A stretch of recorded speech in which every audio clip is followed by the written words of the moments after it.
नमस्कार, सगरमाथा प्राइम समाचारमा स्वागत छ। म पुष्पाश्री कार्की।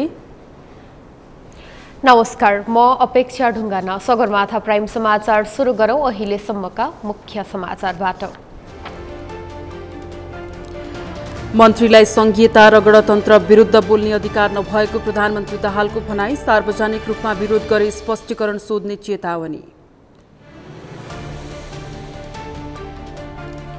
हत्या आरोपमा फरार एमाले सांसद लक्ष्मी महतो निर्दोष रहेको सांसद रघुवीर महासेठको दाबी। अदालतले दोषी करार नगरेको जिकिर। बुटवल तानसेन सडकको स्तरोन्नति कार्यले गति लिन सकेन। पर्याप्त बजेटको अभाव र ठेकेदारको ढिलासुस्ती मुख्य कारण।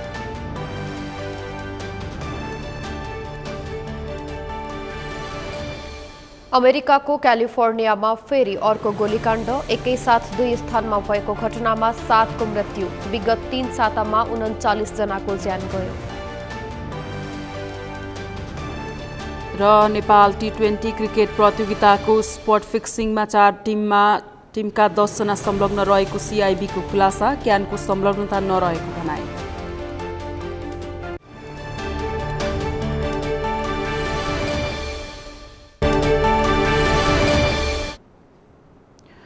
सगरमाथा प्राइम समाचार अब विस्तारमा। फरक एजेन्डा र विचारधारा बोकेका विभिन्न पार्टी मिलेर सरकार आलोचनासँगै आम चासो बढेको छ। विशेष गरी संघीयता र गणतन्त्रका विपक्षमा रहेका दलहरू सहितको सरकार कसरी अघि बढ्छ भन्ने आम चासो स्वाभाविक पनि हो। परिवर्तन हुन नसक्ने भनेर किटान गरिएका संविधानका मूल मर्मलाई लिएर नै गठबन्धन सरकारप्रति आम चासो बढेको छ। एक रिपोर्ट। मुलुकमा संघीयता र गणतन्त्र स्थापनाको नायक मानिएका माओवादी केन्द्रका अध्यक्ष पुष्पकमल दाहाल नेतृत्वको सरकारमा संघीयता र गणतन्त्रको विरोध गरिरहेका पार्टीका नेताहरू पनि संलग्न छन्। यस्तो अवस्थामा प्रधानमन्त्री सामु ठूलो चुनौती रहेको विश्लेषण पनि गरिएको छ। तर प्रधानमन्त्री पुष्पकमल दाहालले मंगलबार मन्त्रीहरूले सार्वजनिक रूपमा संघीयताको विरोध गर्न नपाउने स्पष्ट गरेका छन्।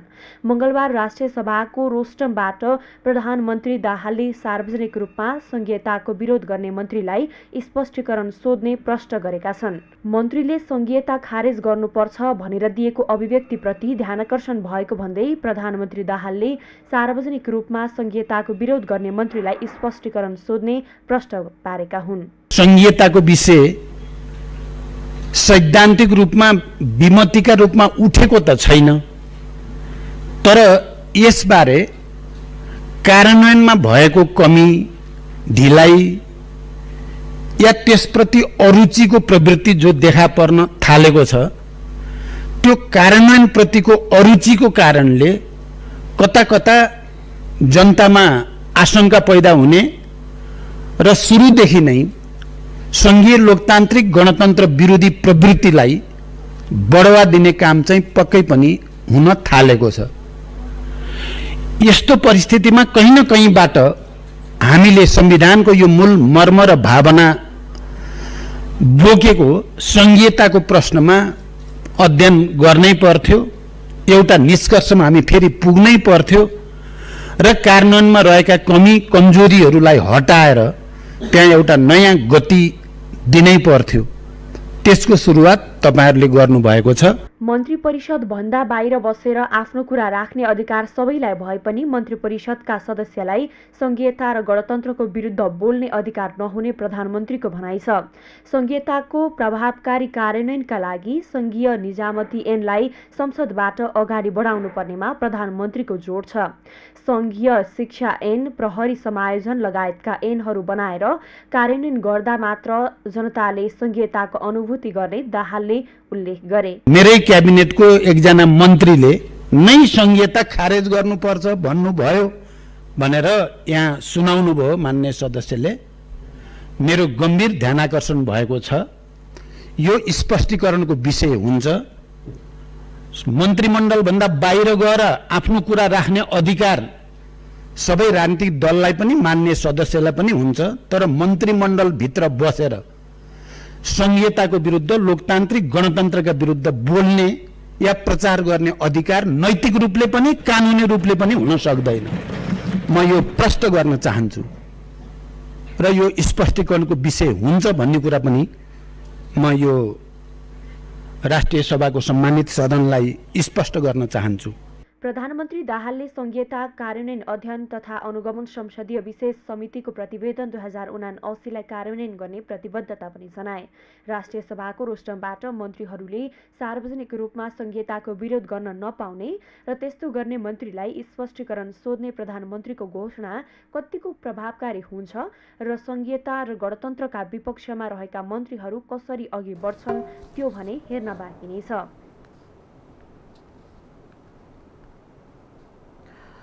राष्ट्रिय सभाको आजको बैठक अन्तर्गत शून्य समयमा सांसदहरूले विभिन्न विषयमा आफ्ना माग तथा सुझावहरू व्यक्त गरेका छन्। त्यस क्रममा उनीहरूले समसामयिक विषयमा सरकारको ध्यानाकर्षण पनि गराए। एक रिपोर्ट। राष्ट्रिय सभा सदस्य इन्दिरा देवी गौतमले गुणस्तरहीन औषधि उत्पादन र बिक्री वितरणमा रोक लगाउन सरकारको ध्यानाकर्षण गराएकी छन्। मंगलबार राष्ट्रिय सभा बैठकको शून्य समयमा गौतमले बजारमा गुणस्तरहीन औषधिको उत्पादन र बिक्री वितरण भइरहेको दावी गर्दै यसको नियन्त्रण गर्न सरकारको ध्यानाकर्षण गराएकी हुन्।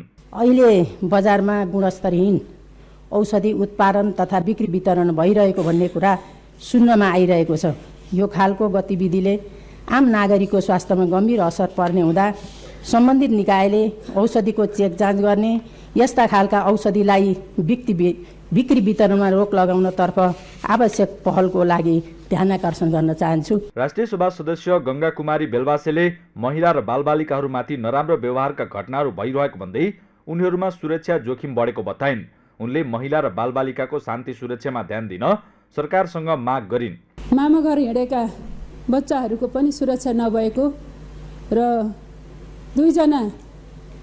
दुईजना युवाहरूको हत्या भएको जुन विवश घटना घट्यो र अहिले विभिन्न ठाउँमा महिला र बालबालिका माथि पनि नराम्रो व्यवहार भएको घटनाहरू घटिरहेको छ। यसरी हेर्दाखेरि एउटा सुरक्षाको जोखिम बढिरहेको हो कि भन्ने देखिरहेको छ। एकातिर दुर्घटनाहरू घटिरहेका, अर्कातिर चाहिँ यी खालका घटनाहरूले मान्छे आतंकित छन्। एउटा शान्ति सुरक्षाको व्यवस्था कायम गरियोस् भन्ने म माग गर्न चाहन्छु। धन्यवाद। राष्ट्रिय सभा सदस्य तुलसा कुमारी दाहालले बन्सरी डाँडामा फोहोर व्यवस्थापनको समस्या बल्झिन नदिन सरकारको ध्यानाकर्षण गराइन्। शहरी विकास मन्त्रालय र काठमाडौँ महानगरपालिकाले समन्वय गरेर बन्सरी डाँडामा जुन फोहोरको व्यवस्थापन गरेको थियो, यो व्यवस्थापन फेरि जनता त्यो समस्या बल्झिने समस्याहरू आइरहेको छ। त्यसले गर्दा बेलैमा यसतर्फ सोचियोस् र हिजो जस्तो जनता र सुरक्षाकर्मीको बीचमा झडप नहोस् भन्न चाहन्छु। धन्यवाद। राष्ट्रिय सभा सदस्य भगवती नेउपानेले सरकारी अस्पतालको स्तरोन्नति गर्न सरकारको ध्यानाकर्षण गराइन्। उनले आम नागरिकले सरकारी अस्पतालमा बेड पाउन समेत नसक्ने भन्दै यसलाई सहज गराउनु पर्ने बताइन्। अहिले सरकारी हस्पिटलमा वर्षौंदेखिको स्तरोन्नति हुन सकेका छैन, बेड उपलब्ध हुन सक्दैन। त्यसैले गर्दा एउटा गरिबलाई मलाई रोग लागिहाल्यो भने, म बिरामी भइहालेँ भने, मेरो परिवार बिरामी भयो भने यो देशले सस्तो सुलभ सहज रूपमा मलाई उपचार दिलाउन सक्छ भनेर अनुभूति एउटा गरिबले कहिले गर्ने। त्यसैले राज्यले यो विषयमा गम्भीर रूपमा सोच्न जरुरी छ। राज्यको ध्यान जाओस् भन्न म चाहन्छु। धन्यवाद। राष्ट्रिय सभा सदस्य माया प्रसाद शर्माले राष्ट्रिय सभामा प्रस्तुत भएका विधेयकहरू निष्क्रिय हुने गरेको भन्दै असन्तुष्टि जनाए। राष्ट्रिय सभा सदस्य शारदा देवी भट्टले देशभर शीतलहर चलेका कारण जनजीवन प्रभावित भएको भन्दै गरिब निमुखा र ज्येष्ठ नागरिकलाई न्यानो कपडा राहतको रूपमा दिन सरकारसँग माग गरिन्। सत्तारूढ नेकपा एमालेका सचिव रघुवीर महासेठले हत्याको आरोपमा फरार रहेका पार्टीका सांसद लक्ष्मी महतो कोइरीको बचाउ गर्नुभएको छ। आज प्रतिनिधि सभा बैठकमा उहाँले अदालतले दोषी करार नगरेको भन्दै सांसद महतोलाई पक्राउ गर्ने हो भने त्यसमा आफ्नो पार्टीका कुनै पनि नेताहरूले बाधा अवरोध नपुर्याउने समेत स्पष्ट पार्नुभयो।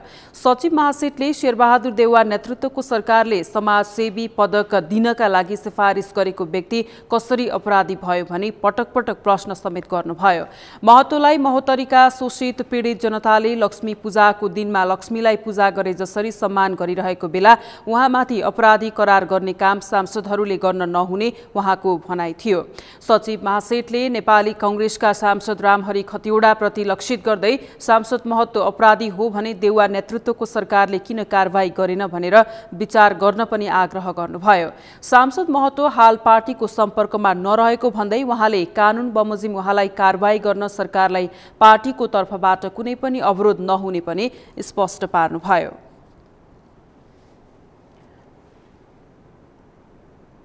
सचिव महासेठले शेरबहादुर देउवा, केपी ओली, पुष्पकमल दाहाल सहितका शीर्ष नेताहरूको नामै लिएर अपराधी भनेर आरोप लगाएका नेताहरूले प्रधानमन्त्री भएर मुलुक चलाएको स्मरण गर्न पनि सांसदहरूलाई सचेत गराउनुभयो।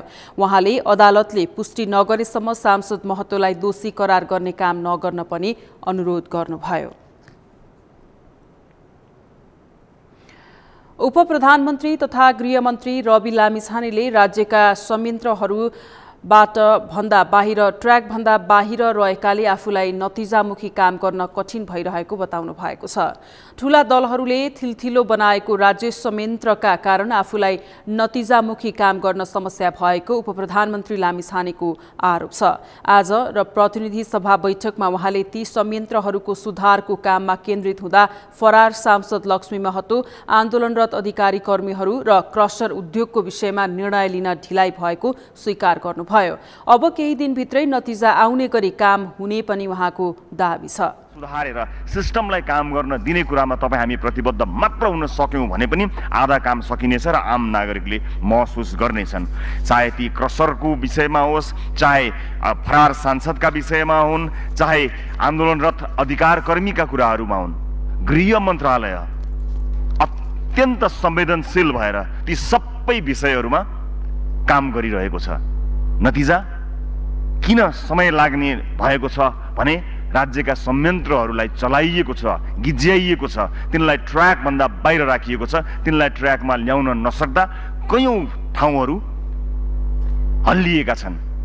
तर म विश्वास दिलाउन चाहन्छु सामान्य सभामुख महोदय मार्फत कि त्यस्ता ठाउँहरूलाई ठिक गरेर हामी उठेका सम्पूर्ण विषयहरूलाई चाँडै नै सम्भवतः केही दिनभित्रमा नै निर्णयमा पुग्छौँ, समाधानमा पुग्छौँ र ती सबै कुराहरूलाई सम्बोधन गर्नेछौँ। उपप्रधानमन्त्री लामिछानेले आफूले लिएको जिम्मेवारी पूरा हुने कुरामा ढुक्क हुन पनि सांसदहरूलाई आग्रह गर्नुभयो। संसदमा एकले अर्कालाई होच्याउने जस्ता गतिविधि आफू र आफ्नो दलले नगर्ने र अन्य दलहरूबाट नहोस् भन्ने अपेक्षा गरेको पनि उहाँले उल्लेख गर्नुभयो।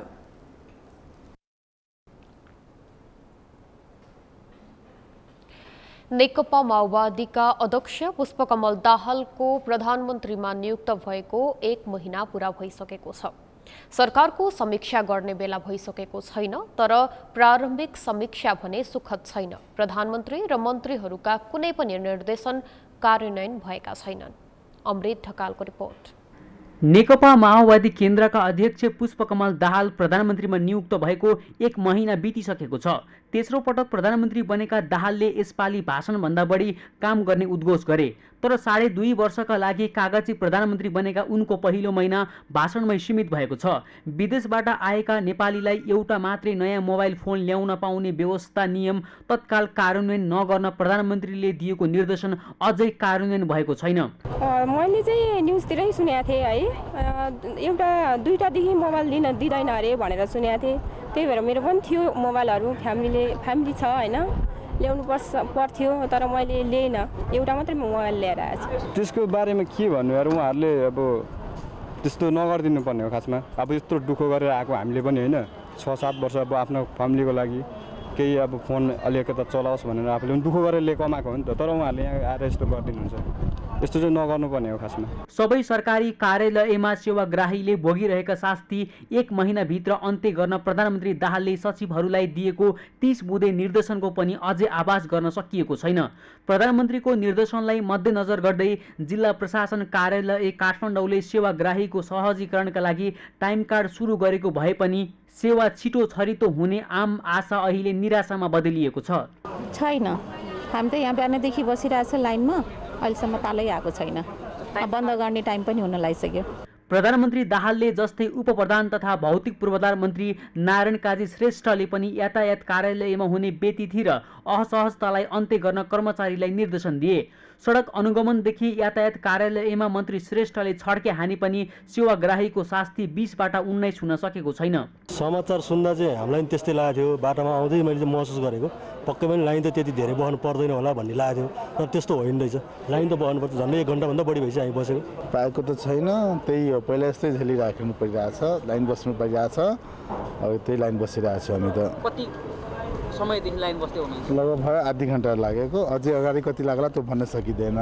गृहमन्त्री बन्ने लगत्तै रवि लामिछाने पनि राहदानी विभाग पुगेर 1 महिनाभित्र सेवालाई चुस्त पार्न कर्मचारीलाई दिएको निर्देशनको अवस्था पनि जस्ताको तस्तै छ। बिहानदेखि नै बसिरहेछ लाइन, खोइ लाइनको त अन्त्य भयो देखेन मैले, खोइ लाइन अब यस्तै छ, जहाँसुकै लाइन छ, अब बाहिरबाट देखि भित्रसम्म लाइनै लाइन छ। पैसा तिर्ने, अब पासपोर्ट फोटो खिच्ने, पासपोर्ट लिने, यो साधारण यो अब एउटा पेपर बुझाउनलाई पनि लाइनमा बस्नु पर्यो, खोइ अन्त्य त। यो 1 महिनामा प्रधानमन्त्री र मन्त्रीहरूले सरकारी कर्मचारीलाई कयौं निर्देशन दिए, तर कार्यान्वयन भने कहीँ पनि भएको देखिँदैन। जनताको अवस्था सुधार गर्न नीति नियम तर्जुमा गर्ने ठाउँमा पुगेकाहरूले नीतिगत सुधार गर्नुपर्ने हो, तर सस्तो लोकप्रियताका लागि निर्देशनमाथि निर्देशनले समस्या समाधान नहुने जानकारहरूको बुझाइ छ। यो पहिलो कुरा त उहाँहरूले म यो गर्छु त्यो गर्छु भन्दै बकबक गर्दै नहिँड्नु पर्ने, किनभने तपाईँले भन्नुभएका जति पनि संरचना सम्बद्ध अड्डा अदालतहरू छन् त्यहाँ सर्वत्र तिनकै कार्यकर्ताहरू हाबी छन् र तिनकै कारणले त्यो नियति भएको हो। म आफै त विश्वविद्यालयमा काम गर्ने मान्छे हो नि त होइन, त्यहाँभित्र यही छ। अनि जस्तो राजधानीमा जुन प्रधानमन्त्रीले निर्देशन दिनुभयो तत्काल उनीहरूले सर्भर बिग्रियो भनिदिए।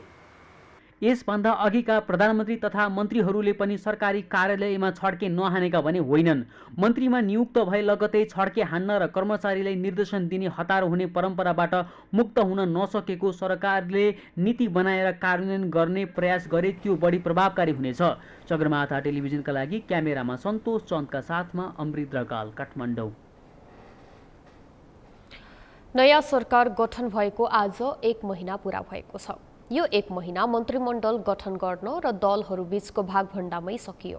नयाँ सरकारले जनताको अपेक्षा अनुसार काम गर्न नसकेको गुनासो पनि आउन थालेको छ।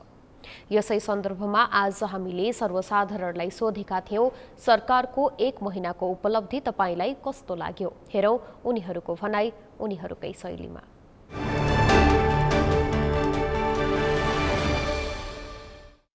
सरकारमा सबै नयाँ अनुहारहरू आउनु भएको छ, उहाँले केही गर्नुहुन्छ भन्ने आश छ।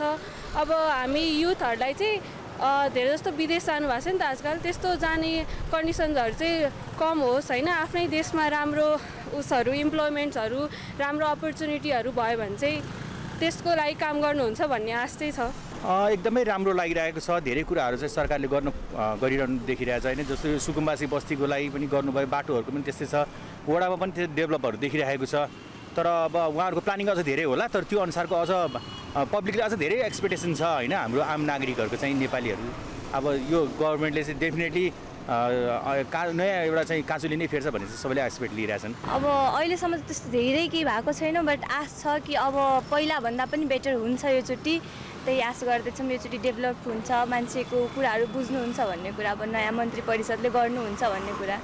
अहिले शिक्षा क्षेत्रमा, टियुमा अनि यातायात होइन कुनैमा पनि एउटा राम्रो काम चाहिँ भएको छैन। यो सरकार गठन हुनुभन्दा नहोकै राम्रो, किनकि यो सरकारले के गर्यो भन्दाखेरि यिनीहरूले बाँझी चुडी गर्दै नै यो 5 वर्ष सकाउँछन्। यिनीहरूले गर्ने केही होइनन्, बरु राम्रो एउटा सरकार एउटा राजनीतिक क्षेत्रको मात्र भएको भएपछि राम्रो केही गर्थे कि होइन। त्यही भएर यिनीहरूले चाहिँ शिक्षामा कुनै पनि क्षेत्रमा नयाँ सरकार गठन भएपछि केही गरेको जस्तो मलाई केही पनि लाग्दैन। मौलिक सोच देश भनिन्छ, त्यो भोलिपल्टै घोषणा गरेका काम कसरी गरिन्छ भन्ने कुरो देखाउनु पर्थ्यो। तर यो पहिलोचोटि त होइन प्रचण्डजी भएको, तेस्रोचोटि हो। अथवा अहिले देखिएका राजनीतिमा देखिएका मान्छेहरूमा त्यो जस्तो तपाईँको सास बिना यो शरीर केही रहन्छ त, सकियो नि त। अर्थ बिना राष्ट्र चल्दैन, सरकार चल्दैन, देश चल्दैन। अर्थको भिजन यिनीहरूकोमा जिरो छ। त्यहाँ जम्मा भएका तपाईँ हामीको घाँस काटेर जम्मा भएका लुटेर खाने मान्छेसँग भिजनै के हुन्छ र? लुटेर पाले पाले खाने हुन्। त्योभन्दा म अर्को कुरो देख्दिनँ।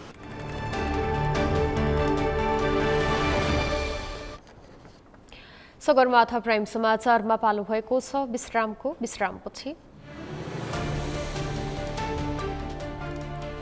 बुटवल तानसेन सडकको स्तरोन्नति कार्यले गति लिन सकेन। पर्याप्त बजेटको अभाव र ठेकेदारको ढिला सुस्ती मुख्य कारण।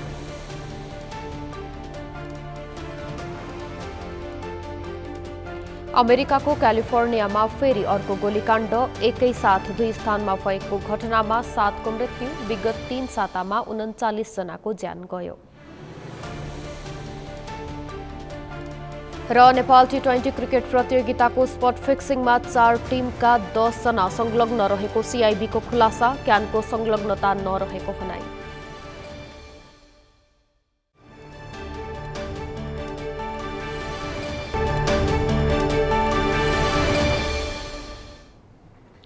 विश्रामपछि सगरमाथा प्राइम समाचारमा पुनः स्वागत छ। अब बाँकी समाचार। नयाँ सरकार गठनसँगै संसदले प्रधानमन्त्री, सभामुख, उपसभामुख लगायतका महत्त्वपूर्ण पदपूर्ति भइसकेको छ। दलहरूबीच अब राष्ट्रपति चयनको होडबाजी चलेको छ। नयाँ गठबन्धनको सरकार बनेपछि सहमति अनुसार राष्ट्रपति एमालेकै भागमा परेको भनिएको छ। तर सत्ता गठबन्धनभित्रै पनि राष्ट्रपति को बन्ने भन्ने प्रश्न उब्जिन थालेको छ। यता प्रतिपक्षबाट नेपाली कांग्रेस पनि राष्ट्रपतिको होडमा रहेको छ। एउटा पदका लागि दलहरूबीच हानाथाप तथा दलभित्र पनि आकांक्षी हुँदा राष्ट्रिय सहमतिबाट राष्ट्रपति चुन्ने प्रधानमन्त्रीको चाहना सहज भने देखिँदैन। यशोदा भण्डारीको रिपोर्ट। मुलुकमा अहिले राष्ट्रपति निर्वाचनको चर्चाले प्राथमिकता पाएको छ। राजनीतिक दलहरूबीच अब राष्ट्रपति को बन्ने भन्ने चर्चा सुरु भएको छ। राष्ट्रपति पदका लागि सत्ता पक्ष र प्रतिपक्ष दुवै दलको दावेदारी छ। एमाले भित्र राष्ट्रपति बन्नका लागि धेरै पात्रहरू चर्चामा छन्। एमालेमा अध्यक्ष केपी शर्मा ओली निकट नेता नै राष्ट्रपति बन्ने विश्लेषण भइरहेको छ। एमाले राष्ट्रपतिका दावेदारहरूमा पार्टी उपाध्यक्षहरू युवराज ग्यावाली, सुभाष नेमवाङ, अष्टलक्ष्मी साख्यसँगै नेता तथा अमृत कुमार बोहराको चर्चा बढी छ, जसमा उपाध्यक्ष युवराज ग्यावाली र सुभाष नेमवाङ सबैभन्दा बलिया दावेदार मानिएका छन्। एमाले भित्र ग्यावाली स्वस्थ छवि र अध्यक्ष ओलीका विश्वास पात्र मानिन्छन्। राष्ट्रपति पद एमाले नै पाउने दावी भइरहँदा माओवादी केन्द्र स्वतन्त्र व्यक्तिलाई अघि सार्नुपर्ने पक्षमा देखिएको छ। यसैबीच राष्ट्रपति भण्डारी र नेपाल मजदुर किसान पार्टी अध्यक्ष नारायणमान बिजुक्सेको भेटले पनि राष्ट्रपति चयनमा आम चासो बढेको छ। हामीले सरकारमा भाग नलिने पार्टी भएको हुनाले हामीलाई जनताले तिमीहरू प्रतिपक्षमा बस्ने है, सरकारमा जाने होइन भनेर मत दिएको। अब राष्ट्रपति पनि त एउटा कार्यकारीकै एउटा अङ्ग हो त्यो। त्यसकारण हामी राष्ट्रपतिमा हामी चुनावमा लड्दैनौँ। कांग्रेस पनि राष्ट्रपति पद पाउनुपर्ने भन्दै समीकरण तयार गर्न व्यस्त छ। यसबाट राष्ट्रपति पद गुम्ने त होइन भनेर एमाले सशंकित छ। एमाले अध्यक्ष ओलीले प्रधानमन्त्रीलाई विश्वासको मत दिएकै दिन कांग्रेसलाई बार्गेनिङ नगर्न सचेत गराइसकेको छ। सभामुख र उपसभामुखमा उम्मेदवारी दिए पनि पराजित भइसकेको कांग्रेसका लागि राष्ट्रपति पद पनि त्यस्तै नहोला भन्न सकिन्न। कांग्रेसबाट पार्टीकै वरिष्ठ नेता रामचन्द्र पौडेल र पूर्व महामन्त्री कृष्ण प्रसाद सिटौलाको नाम चर्चामा छ। सत्ता समीकरणबाटै नयाँ सरकार बनेपछि राष्ट्रपति पद पनि एमालेकै पोल्टामा पर्छ कि भन्ने विश्लेषण हुन थालेको छ। तर कांग्रेस पनि राष्ट्रपति पद पाउनेमा विश्वस्त देखिन्छ। माओवादी केन्द्रले भने सबै पक्षको साझा सहमतिमै राष्ट्रपति चुनिने भनिरहेको छ। एमाले कांग्रेस समेतको सहमति भयो भने जोसुकै व्यक्ति बने पनि राष्ट्रिय सहमतिको हिसाबले जाने हुन्छ। होइन एलायन्स मध्येको कुनैले म मन्जुर गर्दिन भन्ने भयो भने हामी तत्कालै कहिले यता ब्रेक गर्ने कहिले उता ब्रेक गर्ने भन्ने स्थिति रहन्न। सत्तापक्ष प्रतिपक्ष सबै आलङ्कारिक भनिएको राष्ट्रपति पदका लागि किन यति धेरै हानथाप गरिरहेका छन् आम चासो भएको छ। सगरमाथा टेलिभिजनका लागि क्यामेरामा केशव तिमिल सिन्हाका साथमा यशोदा भण्डारी, काठमाडौँ। स्वास्थ्य तथा जनसङ्ख्या मन्त्री पदम गिरीले जनमुखी र गुणस्तरीय स्वास्थ्य सेवा प्रवाह नै आफ्नो प्रमुख लक्ष्य र उद्देश्य रहेको बताउनु भएको छ। आज शुक्रराज ट्रपिकल तथा सरुवा रोग अस्पतालको वार्षिकोत्सव समारोहलाई सम्बोधन गर्दै उहाँले यस्तो बताउनु भएको हो। उहाँले 3 करोड नेपाली जनतालाई कसरी गुणस्तरीय स्वास्थ्य सेवा दिने भन्ने प्रमुख लक्ष्य र संकल्प रहेको बताउनुभयो। मन्त्री गिरीले स्वास्थ्यका प्रणालीहरू चुस्त दुरुस्त बनाई स्वास्थ्य क्षेत्रमा भएका विकृतिहरूको अन्त्य गर्दै सुदृढ स्वास्थ्य प्रणालीको विकास गर्न आफूले चाहेको पनि बताउनुभयो। उहाँले स्वास्थ्य सेवालाई चुस्त बनाउनका लागि मन्त्रालय आवश्यक काम गर्न तयार रहेको बताउनुभयो। उहाँले नेपालको स्वास्थ्य क्षेत्र सबैभन्दा भरपर्दो गुणस्तरीय अब्बल छ भन्ने कुरा साबित गर्ने बनाउनु आफ्नो दायित्व भएको बताउनुभयो। प्रणालीलाई कसरी चुस्त दुरुस्त बनाउन सक्छौं र हाम्रो स्वास्थ्य क्षेत्र भएका विकृति र विसङ्गतिहरूलाई कसरी अन्त्य गर्दै एउटा सुदृढ स्वास्थ्य एउटा प्रणालीको रूपमा यसलाई हामीले विकास गरेर लिएर जान सकिन्छ भन्ने हामी सबैको चिन्ता हो।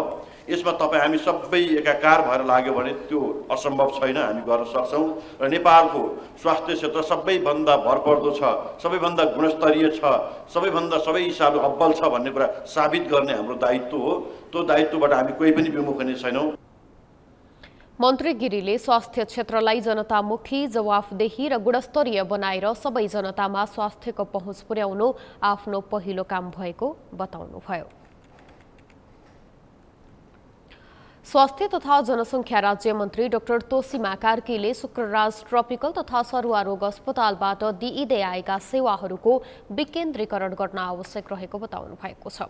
आज शुक्रराज ट्रपिकल तथा सरुवा रोग अस्पतालको वार्षिकोत्सव समारोहलाई सम्बोधन गर्दै उहाँले यस्तो बताउनु भएको हो। उहाँले सरुवा रोग सम्बन्धी उपचार गर्न देशभरबाट टेकुने आउनुपर्ने अवस्थाको अन्त्य हुन आवश्यक रहेको बताउनुभयो। उहाँले हरेक गाउँपालिका, नगरपालिका, जिल्ला र प्रदेशमै सरुवा रोग सम्बन्धी अस्पतालहरूको सेवा विस्तार हुन आवश्यक रहेको बताउनुभयो। उहाँले आउन सक्ने विभिन्न खाले प्रकोपलाई धान्न सक्ने अस्पतालहरू पालिका स्तरमा बनाउन आवश्यक रहेको बताउनुभयो। कुकुरले टोक्यो भने टेकु अस्पताल, महामारी फैल्यो भने, प्रकोप फैल्यो भने जे गरे पनि टेकु अस्पतालमै जानु भन्नुपर्ने अवस्थाको दिन अब चाहिँ अन्त्य हुनपर्छ।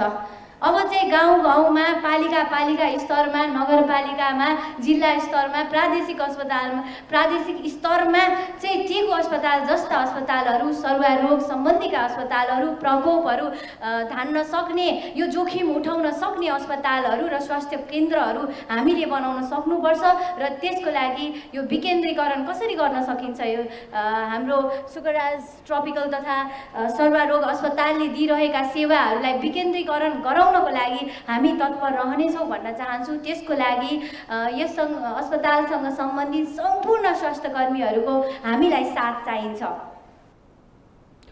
राज्य मन्त्री कार्कीले स्वास्थ्य कर्मीहरूले उठाइरहेको जोखिम भत्ताको बारेमा मन्त्रालय गम्भीर रहेको बताउनुभयो। पाल्पा सहित पहाडी जिल्लाको मेरुदण्ड सिद्धार्थ राजमार्गको बुटवल तानसेन सडकमा मर्मत र स्तर उन्नति भइरहेको छ। वर्षात र पहिरोले छिया भएको राजमार्गलाई पुरानो लयमा फर्काउन मर्मत सुरु भए पनि खासै उपलब्धि देखिएको छैन। राजमार्गका खाल्टाखुल्टी पुरेर कालोपत्रे गर्ने, नाली निर्माण गर्ने, टेवा पर्खाल्दिने र भाँसिएका स्थानमा ग्याबिड जाली लगाउने काम भइरहेको छ। पाल्पाबाट किरण कौशलको रिपोर्ट। पाल्पा सहित पहाडी जिल्लाको मेरुदण्ड सिद्धार्थ राजमार्गको बुटवल तानसेन खण्डमा मर्मत र स्तर उन्नति निकै सुस्त भइरहेको छ। निर्माण व्यवसायको ढिलासुस्ती, 80% भन्दा बढी काम भएका ठेक्काहरू नसकिनु, जुम्सा बुटुल, खानेपानीका पाइप बिछ्याउनु र मर्मतका लागि पर्याप्त बजेट नहुनु लगायतका कारण कामले गति लिन नसकेको हो। कामको अनुगमन जिल्ला समन्वय समिति र सांसदहरूले गरेका छन्। बाटोको चाहिँ सबैसँग सुरुङ मार्ग, यो चाहिँ बाटो निर्माण लगायत चाहिँ जनताका सरकारका विषयहरूमा हामी पटक यसको अनुगमन, ध्यानाकर्षण र चाहिँ गुणस्तरलाई पनि चाहिँ प्रभावकारी चाहिँ बनाउनका निमित्त हामी ध्यान दिन्छौँ र हामी यो आयोजना चाहिँ नभ्याइँदासम्म अन्तिमसम्म हामी पटक यसको चाहिँ अनुगमन गर्ने र यो चाहिँ हामी ध्यान दिने कुरामा चाहिँ हामी निरन्तर रूपले चाहिँ हामी चाहिँ खटिरहनेछौँ, लागिरहनेछौँ र चाहिँ हाम्रो चाहिँ निर्माण हुने तत्काल चाहिँ यो बाटो चाहिँ हरेक संरचनाहरू चाहिँ क्वेसन उठ्ने कुरा हुन नदिनुको निमित्त हामी सुरुबिन्दुदेखि नै हामी चाहिँ यो क्षेत्रका जनप्रतिनिधिहरू निरन्तर रूपले हामी चाहिँ यसमा लाग्ने कुरा पनि मैले यहाँ सबै पक्षलाई मैले जानकारी गराउन चाहन्छु। सिद्धार्थ राजमार्गको तानसेन बुटोल सडक अधिकांश चुरे क्षेत्र पर्दछ, त्यसैले विभिन्न स्थानमा पहिरो खस्ने र सडक भाँसिने समस्या छ। डुम्रीदेखि झुम्सासम्मको खण्ड बिग्रिएर धुलाम्मै बनेको छ। गत वर्ष कालोपत्रे भएको झुम्सादेखि दोभानसम्म खानेपानीको पाइप बिछाउन सडक खनिएको छ। राजमार्गको 59 किलोमिटर पाल्पा खण्डलाई चुस्त बनाउन करिब 30 करोड लाग्ने अनुमान छ, तर 4 करोड मात्रै बजेट रहेको छ। अहिले चाहिँ हामीले सिद्धार्थ हाइवे सिद्धार्थ राजमार्गको चिडिया खोलादेखि हिउँदे खोलासम्मको विभिन्न मर्मतका कामहरू गरिरहेछौँ, सुरु गरेछौँ। त्यसमा चाहिँ यो ठाउँ चाहिँ अहिले भुटखोला भन्छ, यो जहिले गइरहने पहिरो हो। यसमा चाहिँ अहिले हामीले तलबाट ग्याबिनको टेवा पठाल दिएर यसलाई अलिकति पहिरोलाई रोक्ने र यसको भन्दा माथिल्लोपट्टि चाहिँ कटिङ गरेर बाटो चाहिँ निकाल्ने गरी काम गरिरहेछौँ। त्यो लगायत चिडिया खोलादेखि बतुलसम्मको चाहिँ सडक खण्डलाई मर्मत गर्ने काम चाहिँ अहिले सञ्चालन सुरु भएको छ र यो चाहिँ अब 2 महिनाभित्रमा ठुला पहिराहरू बाहेक अरू चाहिँ हामीले मर्मतको काम सिद्ध्याउँछौँ होला। सबैको सहयोगको आशा गरेको छु। यो भयो भने चाहिँ सिद्धार्थ राजमार्ग हामी हिँड्न सक्ने खाल्डाखुल्डी रहित बनाउने चाहिँ हाम्रो प्रयास छ। अनुगमनका क्रममा कम क्षति हुने गरी पाइप बिछ्याउन, नाली निर्माण गर्न, ढुङ्गा र बालुवा प्रयोगमा ख्याल गर्न र निर्माण सामग्रीको गुणस्तरमा सचेत रहन निर्माण व्यवसायको ध्यान आकर्षण गराइएको छ। यसमा सबै पक्षको खबरदारी आवश्यक रहेको जिल्ला समन्वय पाल्पाका प्रमुख टङ्कनाथ खनालले बताउनुभयो। बुटोल झुम्सा खानेपानीको पाइपलाइन कसरी यो हाम्रो बाटोमा जाने बिछाइएको छ, त्यसको प्राविधिक पक्ष बुझ्न र यसले जाने बाटोलाई असर नपर्ने गरी के कामहरू भइराखेको छ भन्ने कुराहरू बुझ्न र अनि हाम्रो यो सिद्धबाबा सुरुङ मार्गको बाटोको जाने टर्निङ स्टार्टिङ पोइन्ट कहाँनिर हो र त्यसलाई कसरी कहिलेदेखि सुरु गर्न लागिराखेको छ र यहाँ अहिले बाटो जाने ग्याबिङ गरिराखेको छ, नाली बनाइराखेको छ, ढलाइ गरेको छ, त्यसको क्वालिटीहरूको कसरी काम भइराखेको छ त्यसको अनुगमन र निरीक्षण गर्नको लागि मेरो नेतृत्वमा मान्य हाम्रो दुवै क्षेत्रका मान्य सङ्घीय सांसदहरू लगायतको हाम्रो प्राविधिक टोली पत्रकार साथीहरूसँगै मेरो टिम आज चाहिँ यो क्षेत्रमा आएको छ। राजमार्गको सिद्धबाबा खण्डमा 1126 मिटर सुरुङ निर्माण गर्नका लागि टेन्डर पूर्व तयारीका अध्ययन भइरहेको छ। बुटोल ब्राउतुङ 34 किलोमिटर खण्डमा ठेक्का सम्झौता गरेका 7वटा निर्माण व्यवसायीले समयमै निर्माण सकेमा राजमार्गको धेरै सुधार हुने देखिन्छ। सगरमाथा टेलिभिजनका लागि पाल्पाबाट किरण कौशलको रिपोर्ट। नेपालमा सवारी दुर्घटनाबाट मानवीय क्षति हुने क्रम बढ्न थालेको छ। देशभर वर्षेनी 28,000 बढी दुर्घटना हुन्छ। यी दुर्घटनाबाट 2,500 बढीको मृत्यु हुने नेपाल प्रहरीको तथ्याङ्क छ। प्रत्येक दुर्घटना पश्चात अनुगमन समिति बनेर सरकारलाई प्रतिवेदन बुझाउने भए पनि प्रतिवेदन अनुसार न्यूनीकरणका प्रयासहरू नहुँदा समस्या ज्यूका त्यों छन्। अभिषेक सुनारको रिपोर्ट। नेपालमा सडक दुर्घटनाको संख्या दिनहुँ बढिरहेको छ। सवारी चालक, यात्रु र अस्तव्यस्त सडकका कारण दैनिक कुनै न कुनै दुर्घटना भइरहेका हुन्छन्। आइतबार मात्रै सुर्खेतमा डबल क्याब गाडी दुर्घटना हुँदा 4 जनाको मृत्यु भयो भने गम्भीर घाइते 1 जनालाई हेलिकप्टर मार्फत काठमाडौँ ल्याएर उपचार गर्नु पर्यो। यो त एउटा प्रतिनिधि घटना मात्र हो। नेपालमा वार्षिक 28,000 बढी सडक दुर्घटना हुने गरेको नेपाल प्रहरीको तथ्याङ्क छ, जसमा कम्तीमा पनि 2,500 जनाले ज्यान गुमाउने गरेका छन्। पछिल्लो 7.5 वर्षमा मात्रै 2,10,183 सवारी दुर्घटना भएका छन्, जसमा 18,918ले ज्यान गुमाए भने 37,581 गम्भीर घाइते भए। चालु आर्थिक वर्षको पछिल्लो 6 महिनाको अवधिमा काठमाडौँमा बढी दुर्घटना भएको प्रहरीले बताएको छ। दुर्घटना चाहिँ केही बढेको देखिन्छ। दुर्घटना बढ्दाखेरि यो उपत्यकाभित्र नै बढेको देखिन्छ। डाटाको हिसाबले हेर्ने हो भने चाहिँ अहिले यो 6 महिनाको उसमा चाहिँ 5,000 को हाराहारीमा दुर्घटना भएको अवस्था देखिन्छ। त्यसपछि मध्य प्रदेशमा 2,876 देखिन्छ यो 6 महिनाको बिचमा र 1 नम्बर प्रदेशमा 1,774 को दरले भएको छ। अरूमा एभरेजमा 300 को हाराहारीमा दुर्घटना भएको देखिन्छ। नेपालमा प्रत्येक दिन 6.9 जनाले सवारी दुर्घटनामा ज्यान गुमाउने गरेका छन्। क्षतिको यो तथ्याङ्क केन्द्रले प्रहरीमा दर्ता भएका घटनालाई मात्रै आधार मानेर निकालेको हो। केन्द्रका अनुसार प्रहरीमा कुल सवारी दुर्घटनाको 19.7% मात्रै घटना दर्ता हुन्छन्। त्यसो त नेपालमा दुर्घटना पश्चात अनुगमन समिति बन्ने गरेको छ। उनीहरूले दुर्घटनाको कारण पत्ता लगाउँछन् र प्रतिवेदन बुझाउँछन्, तर त्यसको न्यूनीकरणमा सरकारको ध्यान पुग्न नसकेको पूर्व प्रहरी अधिकारीहरूको भनाइ छ। सडक सुरक्षाको लागि नेपाल सरकारले विगतदेखि आजको मितिसम्म केही पनि काम गरेकै छैन भनेर म भन्न सक्छु। किन भन्दाखेरि नेपालमा तपाईको सडकमा हुने दुर्घटनालाई नियन्त्रण गर्नको लागि अपनाउनु पर्ने रणनीतिहरू कुनै पनि अपनाएको देखिँदैन। कस्ता सडकमा कस्ता गाडीहरू गुड्न दिने, हैन, कस्ता सडकमा कस्ता गाडीहरू गुड्न दिने भन्ने नीति नबनाइकन यसरी चाहिँ नि तपाईको हचुवाको भरमा सवारी आयात नीति चाहिँ नि कार्यान्वयन गर्नु नै सवारी दुर्घटनाको प्रमुख कारण हो। नेपालमा सवारी आयात नीति गलत सडक र सवारीको अध्ययन नगरी सवारी चलाउने अनुमति दिँदा दुर्घटना बढी हुने गरेको उनीहरूको भनाइ छ। सबैभन्दा धेरै दुर्घटना महेन्द्र राजमार्ग आसपासका क्षेत्रमा हुने गरेको छ। राजमार्गमा चालकले उच्च गतिमा सवारी साधन चलाउने हुँदा मृत्युको दर पनि उच्च रहने प्रहरीको भनाइ छ। सर्वसाधारण यात्रु र चालकले सवारी नियम पालना नगर्दा पनि नेपालमा यस्ता दुर्घटना बढी हुने गरेको छ। यसका लागि आम सर्वसाधारण आफू पनि सजग हुनु आवश्यक देखिन्छ। सगरमाथा टेलिभिजनका लागि क्यामेरामा प्रताप लामा र लिम बहादुर खत्रीका साथ अभिषेक सुनार, काठमाडौँ।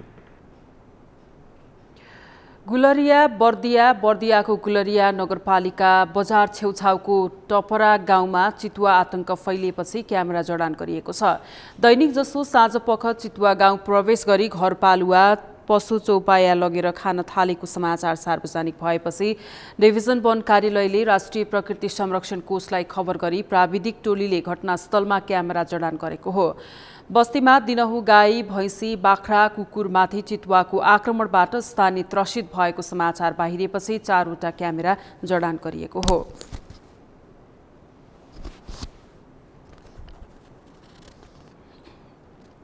गुलरिया नगरपालिकाको नेपाल भारतको सीमासँग जोडिएको बस्ती छेउछाउमा केही समयदेखि पशुवस्तुहरूलाई जङ्गल जनावरले मारेको भन्ने विषयमा गाउँलेहरूबाट इन्फर्मल जानकारी चाहिँ हामीलाई छ र हामीलाई जुन पशुवस्तुहरूलाई मारिएको त्यसको नेचर हेर्दा सम्भवतः त्यो चितुवाले मारेको हुनसक्छ भन्ने लाग्छ। त्यो क्षेत्रमा वन क्षेत्र नरहेको नजिकै भारतको वन क्षेत्र कतरनेगार वाइल्ड लाइफ सेन्चुरीको क्षेत्र भएको र त्यो क्षेत्रबाट सम्भवतः हाम्रो नेपालको खेतीयोग्य भूमि हुँदै चितुवा प्रवेश गरेको हुनसक्छ। यो बारेमा हामीलाई जानकारी छ। हामी थप क्षति नहुन पशु चौपायाको क्षतिको भएको छ जुन दुःखद छ। थप क्षति मानवीय क्षति नहुनको लागि कार्यालयले यसमा विशेष ध्यान दिनेछ। क्यामेरा जडानपछि त्रास फैल्याउने उक्त जनावर चितुवा वा बाघ के हो भन्ने यकिन हुने तथा गतिविधिको अध्ययन गरेर स्थानीयलाई त्रासबाट मुक्त गर्ने उपायको खोजीमा सहयोग पुग्ने विश्वास गरिएको छ। 1 महिना पनि नहुँदै बस्तीमा बस्तीमा पसेको चितुवाबाट 5वटा भन्दा बढी घटना भइसकेको स्थानीयको भनाइ छ। बस्तीमा घुमेर चितुवाले पशु चौपाया खान थालेपछि त्रास उत्पन्न भएको हो। पुस्तक पढेर ज्ञान लिने उत्तम ठाउँ हो पुस्तकालय, तर प्रविधिको विकाससँगै अहिले पुस्तकालय धाउनेहरूको सङ्ख्यामा निकै कमी आएको छ। यसबाट भएका पुराना पुस्तकहरू समेत ओझेलमा परिरहेका छन्। नयाँ खुल्ने क्रम त लगभग ठप्पै नै छ। कम सङ्ख्यामा चलिरहेका पुस्तकालय जान चाहनेहरूका लागि सुगम हुन सकेको छैन, जसले गर्दा अधिकांश सार्वजनिक तथा सामुदायिक पुस्तकालयहरूमा पढ्न जानेहरूको चासो पनि कम हुँदै गएको छ। मेनुका लम्सालको रिपोर्ट। पुस्तकालय भन्ने बित्तिकै हाम्रो मानसपटलमा पुस्तकको भण्डार र शान्त वातावरणमा पढ्न पाउने ठाउँ भन्ने आइहाल्छ। तर पुस्तकालयले पढलेखको संस्कृतिलाई मात्र बढावा दिँदैन। पुस्तकालय भन्ने बित्तिकै सामाजिक घुलमिल हुने र बहस गर्ने थलो पनि हो। पुस्तकालय यस्तो सार्वजनिक स्थल हो जहाँ विषयगत अन्तर्क्रिया हुन्छ, किताब साटासाट हुन्छ, विचार साटासाट हुन्छ। तर पछिल्लो समय यस्ता पुस्तकालयहरूप्रति सर्वसाधारणको आकर्षण कम हुँदै गएको छ भने यस्ता पुस्तकालयहरू पनि सर्वसाधारणको पहुँचमा हुन सकेका छैनन्। त पुस्तकालयमा त्यो एउटा एक्सेस पहुँच चाहिँ मान्छेहरूको पहुँच न्यून पहुँच हुनु, कहाँ पुस्तकालय छ भने जानकारी पनि नहुनु, एउटा बाटो त्यो रहन्छ भने अर्को बाटो यो आइसिटीको अलिकति दुरुपयोग जस्तो तपाईँ मान्छे मनोरञ्जनतिर, युट्युबतिर, फेसबुकतिर, ट्विटरतिर रमाउने, पुस्तक पढेर किनेर पुस्तकालयमा बसेर पढ्ने त्यो बानी नहुनु, कल्चर नहुनु, एउटा हेबिट बिहेभियर र कल्चरको समस्या हुने मेन कुरा।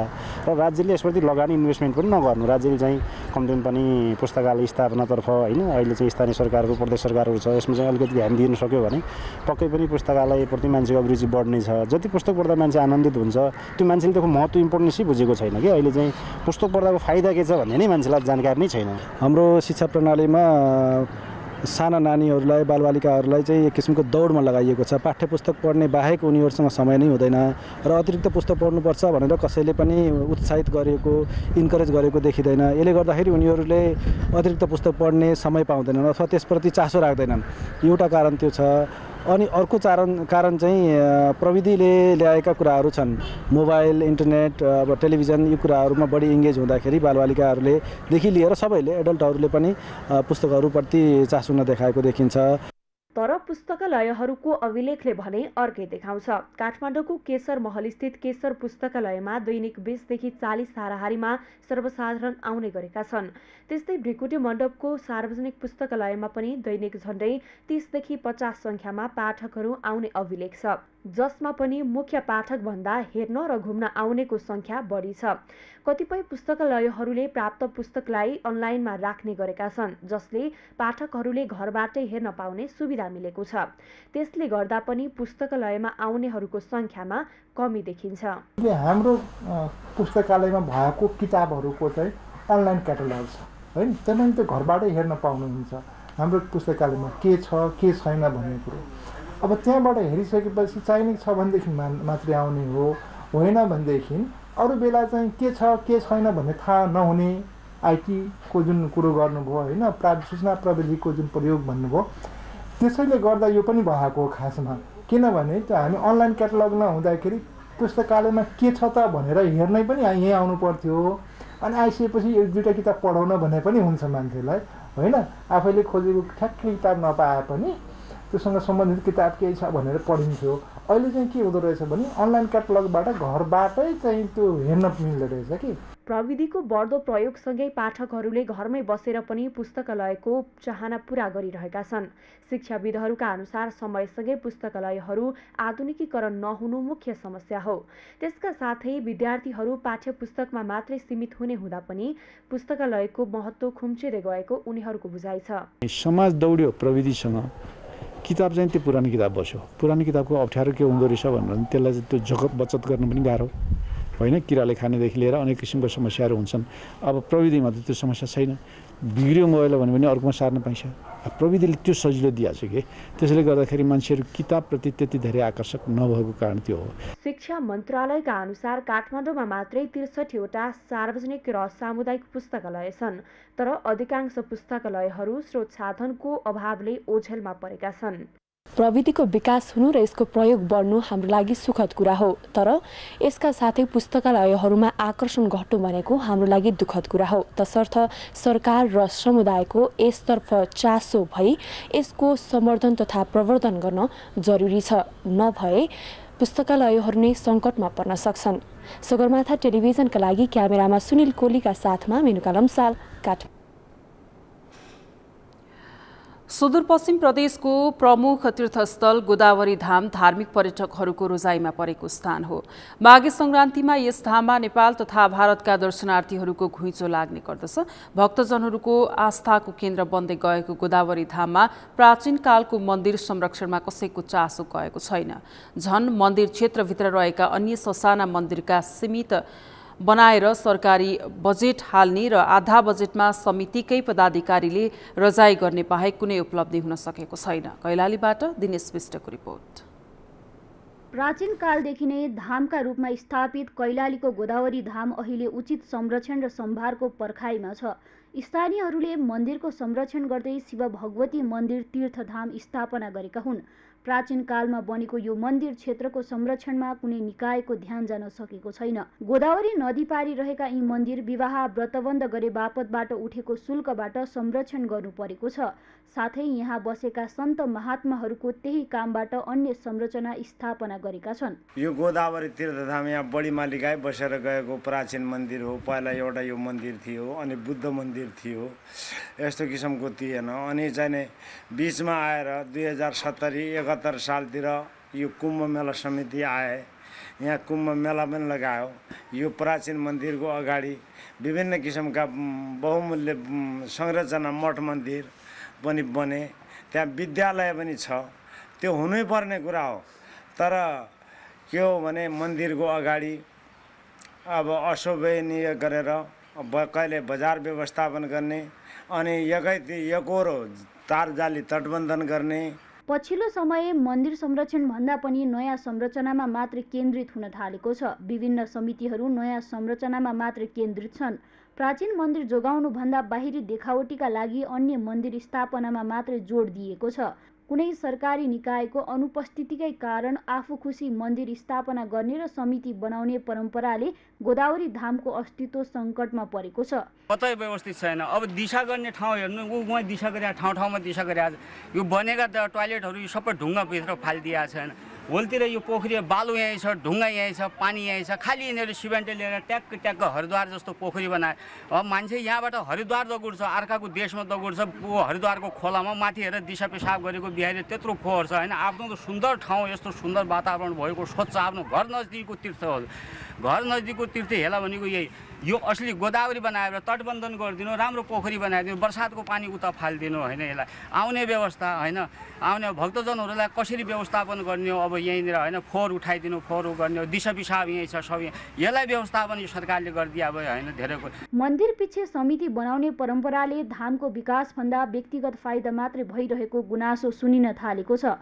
सुदूरपश्चिम प्रदेशको मुख्य धामका रूपमा रहेको गोदावरी धामलाई सरकारी संरक्षण आवश्यक रहेको स्थानीय बताउँछन्।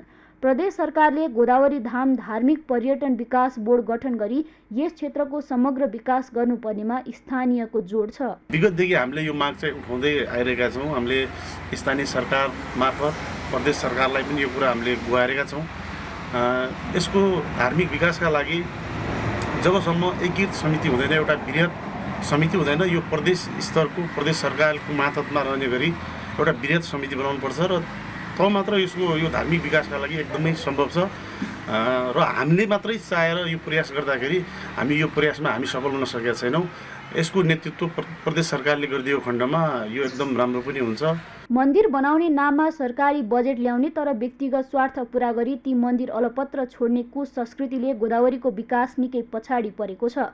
गोदावरीको महत्त्व र आधुनिक व्यवस्थापन गर्न सके धार्मिक पर्यटकहरूको आकर्षणमा यो क्षेत्र पर्नेछ र यहाँको आर्थिक विकासमा पनि टेवा पुग्नेछ। सगरमाथा टेलिभिजनका लागि कैलालीबाट दिनेश विष्टको रिपोर्ट।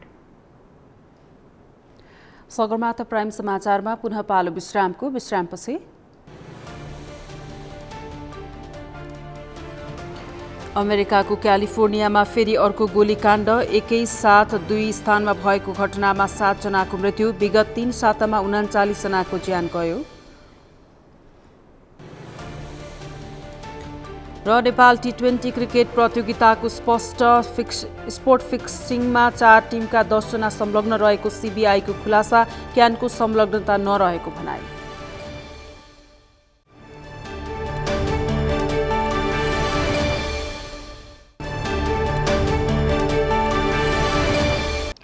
अब पालो अर्थ समाचारको।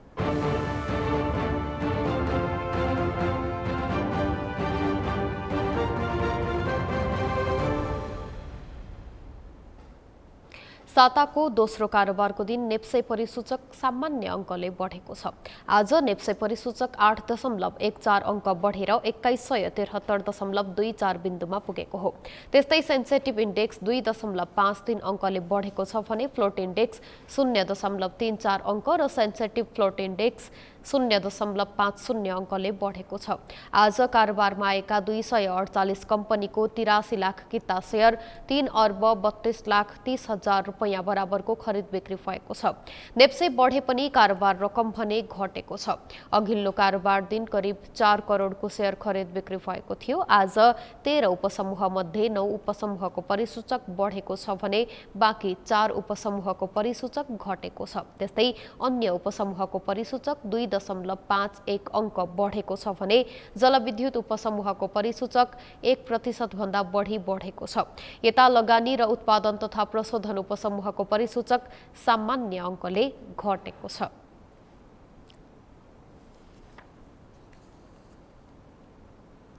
अब पालो खेल समाचारको।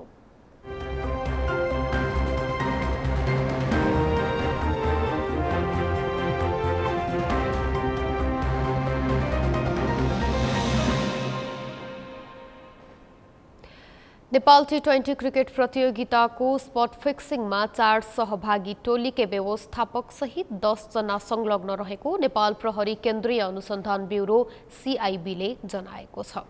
एक रिपोर्ट। फार वेस्ट युनाइटेडका व्यवस्थापककै संलग्नता रहेको जनाएको हो। फिक्सिङमा एक नेपाली र एक विदेशी गरी 2 जना खेलाडी समेत संलग्न रहेको CIB ले जनाएको छ। पत्रकार सम्मेलनमा CIB का कार्यवाहक प्रवक्ता SP सञ्जय सिंह थापाले महबुब आलमले 2 नेपाली खेलाडीलाई फिक्सिङका लागि आर्थिक प्रलोभनमा पारेको तथा 2 खेलाडी र 4 बिचौलिया सहित 10 जना यस घटनामा संलग्न देखिएको थापाले जानकारी दिए। नेपाल T20 क्रिकेट लिग प्रतियोगितामा भएको अनियमितता र फिक्सिङमा 10 जना मानिसहरू यो फिक्सिङ तथा अनियमितता गर्ने कार्यमा जोडिएको भन्ने हाम्रो प्रारम्भिक ठम्बाइ छ। जस अन्तर्गत नेपाली व्यक्तिहरू 4 जना रहेका छन् र 1 जना खेलाडी र 3 जना बीचका व्यक्तिहरू रहेको देखिन्छ भने 6 जना विदेशी व्यक्तिहरू पनि यसमा जोडिएका छन्। यो स्पट फिक्सिङमा जोडिएको देखिन्छ, जसमा 4 जना चाहिँ व्यवस्थापकको भूमिकामा रहेका व्यक्तिहरू छन्। 1 जना खेलाडी र 1 जना बाहिरका व्यक्ति रहेका छन् भनेको त जसले बिचौलियाको काम गरेका छन् भनेर हाम्रो अहिलेसम्मको ठम्बाइले देखाउँछ। गृह मन्त्रालयको निर्देशनपछि थालेको अनुसन्धानमा खेलाडीलाई 6 देखि 10 लाख रुपैयाँसम्मको प्रस्ताव गरिएको CBI ले जनाएको छ। फिक्सिङका लागि उनीहरूलाई प्रत्यक्ष तथा अन्य सामाजिक सञ्जाल र फोन सन्देशबाट अप्रत्यक्ष रूपमा प्रलोभनमा पार्ने प्रयास गरिएको थियो। त्यस्तै CIB के अनुसन्धानले प्रतियोगितामा कमर्सियल पार्टनरको रूपमा रहेको भारतीय कम्पनी 73 स्पोर्ट्सको भूमिका समेत शङ्कास्पद रहेको देखिएको छ। पुस 9 गतेबाट सुरु भएको प्रतियोगिताको लिग चरण अन्तर्गत काठमाडौँ नाइट्स र विराटनगर सुपर किङ्स बीचको खेलको दौरान दुवै टोलीका खेलाडीले पारिश्रमिक नपाएको भन्दै मैदान उत्रन अस्वीकार गरेपछि नेपाल T20 लिगको विवाद र फिक्सिङ प्रकरण बाहिरिएको थियो। सो खेलपछि काठमाडौँका कप्तान ज्ञानेन्द्र मल्लले आफ्ना एक खेलाडीलाई फिक्सिङको प्रस्ताव आएको र आफूहरूले यसबारे एन्टी करप्सन युनिटलाई जानकारी गराएको जनाएका थिए। स्पट फिक्सिङमा संलग्न भएका मेहबुबबाट आदिल अन्सारीलाई एउटा नोबल र एउटा वाइट फाल्न एप्रोच भएको थियो। जम्मा 5 जना खेलाडीलाई फिक्सिङका लागि प्रस्ताव गरिएको उनको भनाइ छ। अन्य फिक्सिङमा संलग्न नाम भने पत्रकार सम्मेलनमा सार्वजनिक गरिएन। अनुसन्धान जारी रहेकाले अन्यको नाम सार्वजनिक नगरेको कार्यवाहक प्रवक्ता थापाले बताए। यसमा नेपाल क्रिकेट संघ क्यानको कुनै संलग्नता नभएको CIB ले जनाएको छ। सोही अन्तर्गत हामीले हिजो मात्रै 2 जना व्यक्तिहरूलाई हामीले नेपाली व्यक्तिहरूलाई पक्राउ गरेका छौँ। 1 जना चाहिँ पूर्व राष्ट्रिय खेलाडी हुन्, जुन चाहिँ महबुब आलम 41 वर्षका। उनलाई हामीले विराटनगरबाट पक्राउ गरेर हिजो लिएर आएका छौँ र अहिलेका बहालवाला खेलाडी अहिले नेपाली राष्ट्रिय टिममा रहेका उदीयमान खेलाडी नै हुन्। यो मोहम्मद आदिल आलम, उनलाई पनि यो फिक्सिङमा उनको पनि संलग्नता देखेको हुनाले यिनलाई पनि पक्राउ गरेका छौँ र यिनीहरूलाई हिजोको मितिबाट लागू हुने गरी पहिलो पटकको लागि सङ्घाई जिल्ला अदालतबाट 5 दिनको म्याद पनि लिइसकेका छौँ। मुलुकी अपराध संहिता 2074 ले खेल मिलेमतो तथा म्याच फिक्सिङ सम्बन्धी कसुरमा सजाय निर्धारण गरेको छ। संहिताको दफा 51 उपदफा 3 मा नेपालमा वा विदेशी मुलुकमा खेल मिलेमतो गरे 3 वर्षसम्म कैद र 3000 रुपैयाँसम्म जरिवाना तोकेको छ। त्यस्तै फिक्सिङमा लेनदेन भएको रकम सबै जफत हुने कानुनी व्यवस्था छ। समाचारको अन्त्यमा मुख्य समाचार फेरि एकपटक। मन्त्रीलाई संघीयता र गणतन्त्र विरुद्ध बोल्ने अधिकार नभएको प्रधानमन्त्री दाहालको भनाई, सार्वजनिक रूपमा विरोध गरे स्पष्टीकरण सोध्ने चेतावनी। हत्या आरोपमा फरार एमाले सांसद लक्ष्मी महतो निर्दोष रहेको सांसद रघुवीर महासेठको दाबी, अदालतले दोषी करार नगरेको जाहेर। बुटवल तानसेन सडकको स्तरोन्नति कार्यले गति लिन सकेन, पर्याप्त बजेटको अभाव र ठेकेदारको ढिलासुस्ती मुख्य कारण।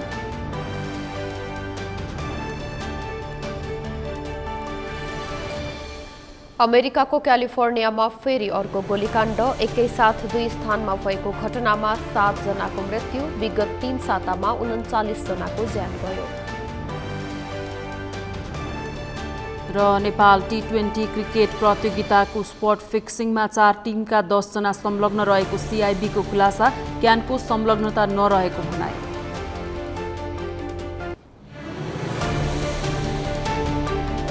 हवस् त सगरमाथा प्राइम समाचार अहिलेलाई सकियो। तपाईँ समाचार बुलेटिनका साथै सगरमाथा टेलिभिजनका सम्पूर्ण कार्यक्रम www.sagarmatha.tv मा पनि पढ्न र हेर्न सक्नुहुनेछ। साथै युट्युबमा youtube.com/sagarmatha TV नेपालमा हेर्न सक्नुहुनेछ। साथै तपाईँ हामीलाई फेसबुकमा पनि facebook.com/yostv नेपालमा फलो गर्न सक्नुहुनेछ। समाचारको शिखर, नेपालको गौरव, नेपालको पहिलो न्युज च्यानल सगरमाथा टेलिभिजन हेर्दै गर्नुहोला। नमस्कार।